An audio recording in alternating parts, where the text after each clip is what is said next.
they put on this crazy tribute over in Israel. It was Netanyahu's wacky Christmas special. And not only did they light up the skies over Bethlehem for it, kick in a few doors as entertainment, Netanyahu put out a little monologue to kick off the oppressive festivities. So let's take a look at Benjamin Netanyahu's take on a Merry, Merry Christmas. To our Christian friends around the world, Merry Christmas. Christmas is supposed to be a time of goodwill to all men and peace on earth. Well, we don't have peace on earth, not on our part anyway, and we certainly don't see goodwill to all men. We're facing monsters who murdered children in front of their parents and parents in front of their children, who raped and beheaded women, who burnt babies alive, who took babies hostages. This is a battle not only of Israel against these barbarians, it's a battle of civilization against barbarism. And I know in this that we have your support. I want to thank you for your support. I want to thank you for your prayers. And I want to assure you that as we stand together, we will also prevail. We shall win this war and secure our common values and our common future. Thank you. Have a holly jolly Christmas. It's the most wonderful time of year. Is that how the next part goes? Yeah. Didn't you used to sing for Jesus? Didn't you sing for Jesus at one point? Yes, I did sing in my church band when I was a wee child. And they didn't have you do Holly Jolly Christmas? No, they didn't have us do Holly Jolly Christmas. Oh, well, that's why Jesus hasn't come back yet. I was known for my amazing grace. Well, sorry. Maybe is that what I need? Do I need to go to Israel and sing Holly Jolly Christmas? Will that look? Netanyahu, I mean, he's talking about we're facing monsters. No, I'm sorry. The Palestinians are facing monsters. You, Netanyahu, you're the monster. Sorry, I mean, what else do you say to that? This is supposed to be a time of peace. Yeah, it is supposed to be a time of peace. Have you thought about taking the day off? That is what is just incredible about this. And this is what I was saying about this on Jimmy's show yesterday.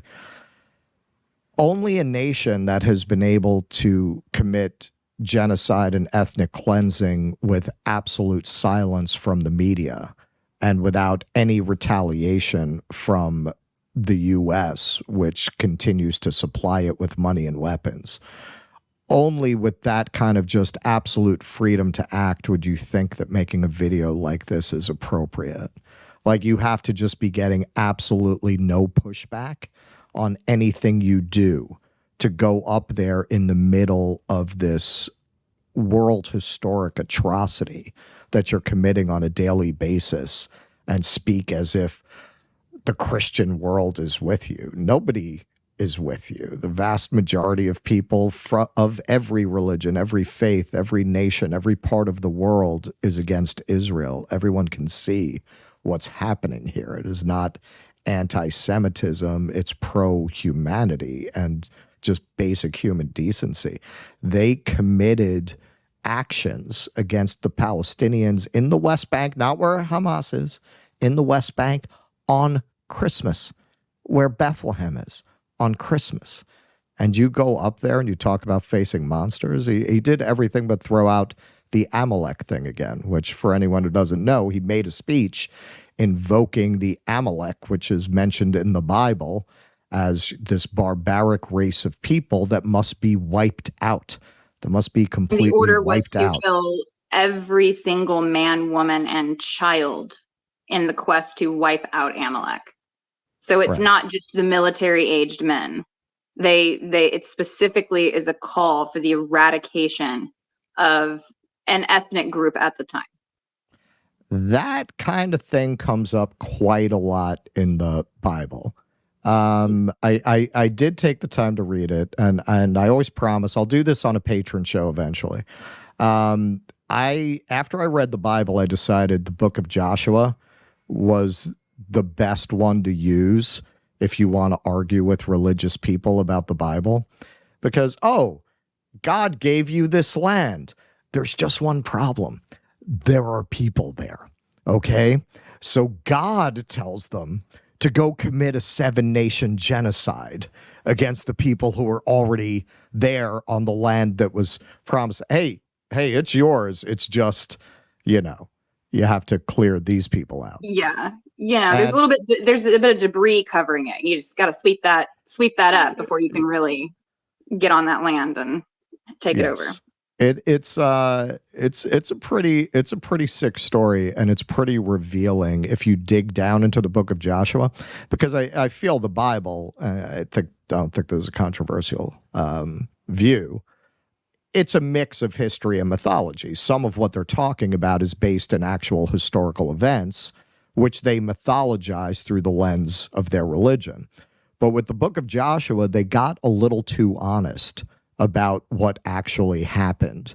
And it's very revealing of what the kind of theocratic state they were running was really about, because they lose a battle and they have to come up with a reason, right?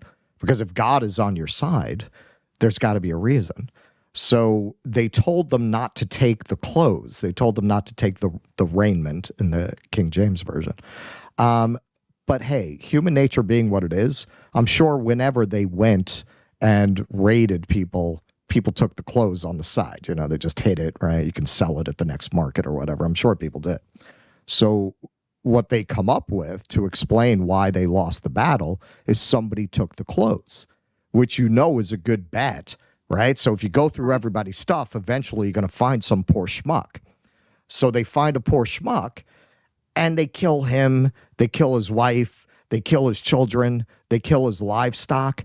But okay, the first time they send a smaller force to meet a larger force, believing that, God is on their side, right?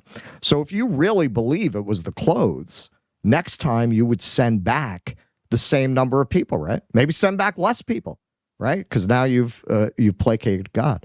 This is what I mean. They accidentally told the truth. They send back an overwhelming force the next time, and then they win. So you look at the book of Joshua, it is just not hard to dig into the subtext and see what actually happened there and the way they put all of this mythology on top of it. Now, if somebody's going to base the actions of a modern state on what you see in the Old Testament, well, that's how you get Gaza, because certainly Gaza is consistent with a lot of the logic of the book of Joshua and other stories that you see in the Old Testament. Please clap.